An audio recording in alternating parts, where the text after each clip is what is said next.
旅行中生病了 ，Oh no！ 那该怎么办呢？以我今天将倾尽我在旅游行业工作10几年所积累的经验，和我自己在旅行的过程当中学到的，并且亲测过如何让自己不那么容易在旅行的时候生病的好方法，来保护你们。继续关注EO的频道，谢谢你。Hello， EO来啦！很多我的网友都很喜欢来跟EO分享你的旅行经历。EO发现一个问题，有很多我亲爱的粉丝居然在旅行中不小心生病了，从而影响了整个旅行的质量。EO真的是很心疼大家。在过去的很多年，EO因为工作的原因需要出差在世界各地，一度把自己的身体搞坏了，最惨的时候半年都没有来大姨妈。当时的我为了保持最好的工作状态，首先要解决的就是保证自己不要生病。今天EO就专门做这一集，把EO过去10几年中总结出来的宝贵经验，和在工作的过程当中认识的很多的旅行家们在旅行的过程当中总结出来的那些不生病秘籍。在今天这一集最后的温馨提示中，EO会教大家万一防不胜防的情况下真的生病了，我们应该如何应对？戴口罩。首先，我们尽可能的在人多并且封闭的环境中戴口罩。比如说我们在搭乘长途飞机的时候，比如说我们在等待邮轮 check in， 哇，一大堆人乌泱泱的在一起，或者是在我们到了某一些景点的时候，人又多，空气又差，拿出你的口罩，尽可能的杜绝外来的那一些因为空气而传染的病菌。大家有没有明显的感觉到，在我们疫情期间习惯戴口罩的时候，很多人3年了，一次感冒都没有得过。以前也许很多人会很在意戴口罩这个行为，但是经过疫情的我们应该早就已经习惯这个口罩戴在脸上的感觉了吧。养成到哪里都勤洗手的好习惯，这个可能我们在刚刚读幼儿园的时候，老师就会不断的来告诉我们。我相信在疫情中我们早就已经有这样的习惯了，但是在旅行的过程当中，可能未必随时随地你都能够洗得到手。大家早就已经拥有了很多消毒神器，酒精也好，消毒纸巾也罢，每个人的包包里都能掏出一些这样的产品。千万不要小看这一个环节，我们去旅行，全世界各地很多的国家，很多的美食都是先拿手去品尝的。无论是邮轮停靠港口上岸观光的时候，还是说你在上船前离船后，是不是经常会被那些路边的美食所吸引？我们在陆地上吃东西也一样要非常的小心。那些路边随手拿来可以试吃的呢，我们可能就要看一看这家店的卫生情况到底是什么样了。很多搭乘过邮轮的人肯定有听说过，或者你亲自经历过，其实讲明了就是因为卫生习惯不好而造成的细菌感染，肠胃的上吐下泻。这个在邮轮旅行中算是最常见的一种传染疾病了。当你如果不小心感染到了这样类似的细菌的话，那在邮轮上你就可以有机会享受免费的看病治疗的服务咯。但是你付出的代价是起码48小时甚至更长的时间要被隔离关闭在房间中，不能去任何的地方，跟你在同一个房间的乘客也必须同等的被这样对待。影响了你整个旅行的行程规划不说，会让你的心情非常的糟糕。要知道，现今的邮轮虽然很大，它像一个城市一样浮在海上，但其实邮轮本身无论它再大再新再漂亮再高科技，它也是一个封闭容易细菌传播的一个环境。所以在邮轮上消毒防止细菌感染，成为了所有邮轮公司所有邮轮的头等大事。当邮轮上出现有细菌感染症状的乘客的时候，整条邮轮就会处于一个戒备状态。这样的戒备状态可绝对不是因为有了 COVID 之后才有的，早在有邮轮历史之初，这些就已经成为邮轮公司的大忌讳。在我们出发去旅行的日子越来越接近的时候，你会不会特别的兴奋到晚上睡不着觉呢？这个时候你可能要小心了，因为睡眠不足是让你抵抗力下降的第一个杀手。保证我们每天有个良好的睡眠，这是我们身体抵抗力的基础。那你肯定就要问了，哟，好难啊！我要去的是个长途旅行，跟我的原居地是有时差的，一旦有时差，怎么可能睡得好？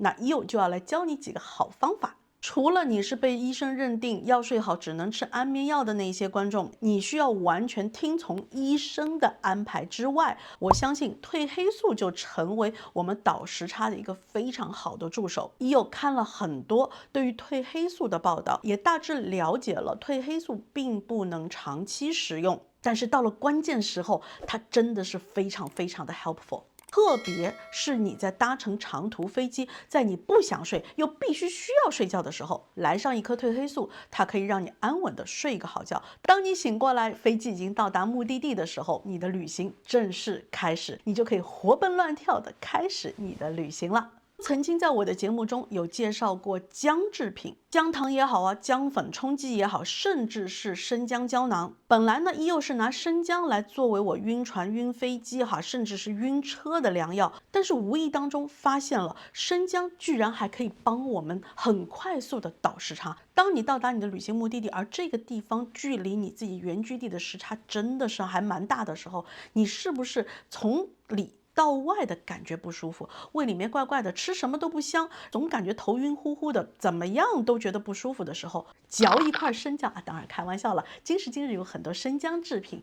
会突然之间感觉到你整个人身体开始暖和起来，整个人的精神状况会在很短的时间内恢复起来。大部分的旅行者都会选择去温暖的热带的地方来度你的假，哪怕不是阳光海滩的行程，你也会多数选择那些阳光明媚的季节去这些地方。哪怕不上岸，你都有可能在享受游轮上的那些水上设施，分分钟不小心被晒伤是家常便饭。注意防晒肯定是重中之重，从防晒霜到防晒油到 After Sun， 它可以帮助你在你不小心忘了及时涂防晒霜之后，或者是涂防晒霜时遗漏了某一些部位之后被晒红晒肿，马上涂上 After Sun。 那EO可以推荐这一款，是我上一次去夏威夷的时候因为要急救自己的皮肤而购买的，非常非常的好用。只要你及时擦它，你被晒红晒肿的皮肤会很快恢复正常。好用的药膏大家也千万不要忘记携带，比如说你去了热带地方，记得要带防虫药膏。你的皮肤经常会过敏，那就带上你最常用的最好用的那一支药膏。EO每一次旅行都会灌上一小瓶花露水陪着我，它对我来说实在是太重要了。从小陪伴我长大的味道，让我感觉我不管住在哪里都有熟悉的味道。去到了不熟悉或者是有异味的地方，喷上一点，你就立即会感觉回到了自己的世界中。当然，花露水还可以帮助EO有效的驱虫，让蚊子不那么喜欢我。还记得EO曾经讲过那个蚊子的故事吗？耳朵上被蚊子咬了一个大包的乘客，看了一次医生，拿了支小药膏，就花了将近$100。止疼药也是EO一定会带去旅行的。平时我是基本上不会去吃止疼药的，但是像这样的药物，当它在关键的时候就特别的有用。哪怕是我走路走的太多，今天脚后跟疼得不行，一颗止疼药下去，马上我又可以健步如飞了。万一不小心你身体上某一个部位受伤了，吃下一颗止疼药，让你的肌肉让你的神经放松下来之后，才能真正更快的恢复好。我自己在旅行当中遇到的最多的情况，回来的乘客遇到的最多最普遍的就是莫名其妙的牙龈疼啊，莫名其妙的喉咙疼啊，这些都是炎症的反应。其实归根结底的做好你在旅行期间的抗炎的工作，真的是可以直接提升你的旅行品质。拥有超多环球旅行经验的旅行家推荐过我马卢卡蜂蜜，他们会买小小罐的随身携带，当喉咙开始觉得有点不舒服的时候，他们就含上一口，几个小时之后你可能就没有什么感觉了。EO本人的抗炎妙招就是每天必吃姜黄粉胶囊，和在我的维生素里面多加一颗综合维生素 B。如果你不太喜欢用EO刚刚推荐的那些辅助品的话，那只有一个方法能防止你发炎，忌口。所有油炸类的食物，所有的高糖食物都会让你的身体迅速发炎，特别是你在旅行期间身体可能处在亚健康的情况下，你的身体会特别容易的活起来。多吃含有高维生素的蔬菜和低糖的水果，也是可以非常好的帮助到你。在已有繁忙的工作过程中，我那些经常出差、经常加班的同事，他们一定必备一样东西，就是 Emergen-C。很多人也会使用维 C 的泡腾片，其实功效是一样的。高含量的维生素 C 在短时间内摄取之后，能够迅速提高你的抵抗力，帮你抗争你身上的那一些炎症，来尽可能的压制住让你身体会感觉到不舒服的那些情况的爆发。很多人的旅行中有一个尴尬的烦恼，就是便秘。只要和自己原来生活的生物钟不太一样，哪怕没有时差，只是让你今天早上早起床2个小时，完蛋了，今天这件大事就没有办法完成。在又很久之前的视频《邮轮旅行的好物推荐》中，推荐大家旅行的时候最好带上类似于益生菌，帮助你消化，还帮助你解决大问题。推荐的那一些品牌在北美很容易买得到，但是如果你并不是住在北美洲的话，我相信在你们当地一定有类似这样安全的产品。也有最近还发现了 organic 的排毒茶包，买一盒能用好多次的旅行，每天吃完晚餐之后喝上一杯，保证你第二天一早办完大事零负担。千万不要小看这件大事，因为它是让你排毒的主要渠道。搭乘过邮轮的人肯定都知道，你的房间永远都有一个小小的噪音，它不会影响你生活，但它永远都在，那个就是抽风机。邮轮的排风系统是24小时不间断的工作，它排出去的不单单是污秽的空气，还有湿气，造成邮轮上所有的室内空间都非常的干燥。有没有发现，当你手洗一件衣服挂在洗手间1个晚上，它已经硬邦邦的干在那边了？而干燥的环境会使我们人类的鼻黏膜特别的敏感，同时更容易受到细菌的侵害。又很早之前也推荐过，我一定会带上邮轮使用的加湿器，那现在又不一样了。加湿器的款式越来越多，可以做的那么小一点点，成本又很低，哪怕这次旅行用完了扔掉也不心疼。或许你还有更好更方便的保持房间潮湿的方法，那就尽管用起来吧。很多人是有每天必须要吃的药，比如说高血压，比如说糖尿病，哪怕没有慢性疾病，你每天要吃的维生素，每天要吃的鱼油、钙片呢？也有建议，无论是你每天必须要吃的药品也好，还是你要吃的那些营养补充剂也好，记得在旅行的过程中，特别是坐飞机的时候，随身携带，不要托运，以防万一丢了之后，可能会影响你接下来的身体状况。如果你有身体过敏的现象，请你在旅行之前一定要事先通知航空公司和邮轮公司，他们会特别为你准备绕开那些会让你过敏的食物。当我们登上邮轮之后，几乎所有的餐食、基本的饮料都是包括的。那很多人就像老鼠掉进米缸里一样，开始拼命的吃喝。那EO在这边就要提醒大家，悠着点，你的身体未必受得了哦。同时，你可能会在旅行中遇到很多新鲜的、你从来没有见过、从来没有尝试过的食物。哪怕你觉得特别好吃，请你不要一下子吃的太多，你可以先只尝试一点点，看看自己的身体有没有特别的反应。如果没有的话，再大快朵颐都来得及。作为一个女人，每个月到了那特别的几天，我也非常的清楚是有多么的难受。那如果说旅行刚好赶上那几天的话，那我们该怎么办呢？前提是你的生理期比较规律的情况下，你又是早1周晚1周都可以，比较 flexible， 尽量避开生理期。如果实在避不开的情况下，那应该怎么办呢？又建议你把自己正处在生理期的这样的一个情况告诉和你一起旅行的最亲近的人，可能是你的先生，可能是你的儿女，可能是你的爸爸妈妈，得到他们的体谅，得到他们的照顾，也能帮你非常平稳的过渡这几天难熬的日子。一起旅行的同伴也会更加照顾和体谅你现在的状况可能会产生的那一些心理和生理的反应。量力而行。很多人本着这个地方一生只去一次，这样冒险的项目我可能一生也就玩一次，趁我现在年轻力壮，趁我现在还走得动，趁我现在还爬得动，我要去尝试。也有希望你对自己有一个充分的了解，量力而行，不要太过冒险，不要高估了自己的能力，安全还是第一位的。又要提醒正在看我节目的老人家，在旅行设计好之后，或者是在你正式付款之前，去做一个全面的身体检查，了解自己身体的状况，心脏也好，血压也好，甚至腰也好，对自己有了充分的了解和足够的心理准备之后，你就知道接下来首先该不该去这次旅行，其次有没有能力应对整个旅行可能会发生的状况。讲了这么多的预防措施，那还是不小心生病了，并且情况还有点严重，那我们应该如何来应对呢？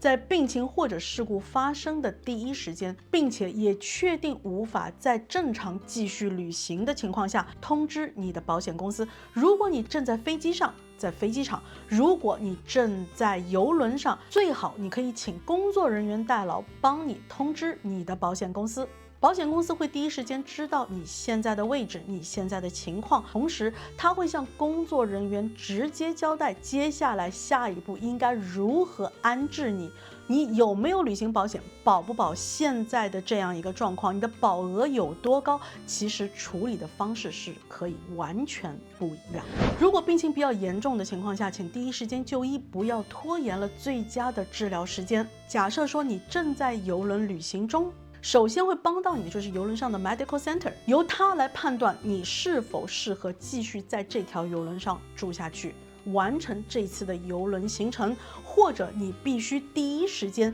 在下一个港口离开船，他们会帮你安排好专车，直接送去当地最近的医院。请听从医生的安排和建议，什么时候以什么样的方式返回你的原居地。OK， 如果您是有慢性病的患者，或者是之前刚刚接受过大的手术，目前还在恢复状态中，虽然你的医生说可以出去旅行了，没问题，但是EO在这边也会建议你以书面的形式把你的身体状况描写清楚，包括你的慢性病的种类，包括你吃过哪一些药，正在吃哪一些药，甚至是你的血型，很多的家庭医生都可以帮你做这一个步骤。带上这一份文件，在紧急的情况下拿出来，就可以在第一时间得到最及时的救治。如果你怀疑自己得的是有传染性的疾病，在邮轮上，请你使用你房间的电话来通知 medical center， 等待医生或者护士来到你的房间帮你做测试。先开启自我隔离，不要到公共场所去。听上去有一点残忍，但是我们不要因为自己的自私而影响到整船的乘客。大家都经历过疫情，应该非常能够理解EO现在想表达的到底是什么。不管你在邮轮上得的是大病还是小病，现在的通讯这么的发达，无论你去到世界的任何地方，当你感觉到自己的身体不舒服，可能会影响到你的旅行进程，也请你第一时间通知你在原居地的至亲好友，让他们帮你做好准备，迎接你早日回家。说了这么多，希望没有吓到你，但是EO觉得应该会让你感觉旅行更有底气了。希望EO所有的观众都可以拥有完美、健康、圆满的旅行体验。如果你在邮轮旅行这件事情上还有很多的问题，想要来问EO的话，可以写这个 email 来跟EO预约咨询的时间，EO很愿意成为你的私人邮轮旅行顾问。看EO的邮轮旅行活攻略，邮轮旅行路上不迷路。好了，拜拜。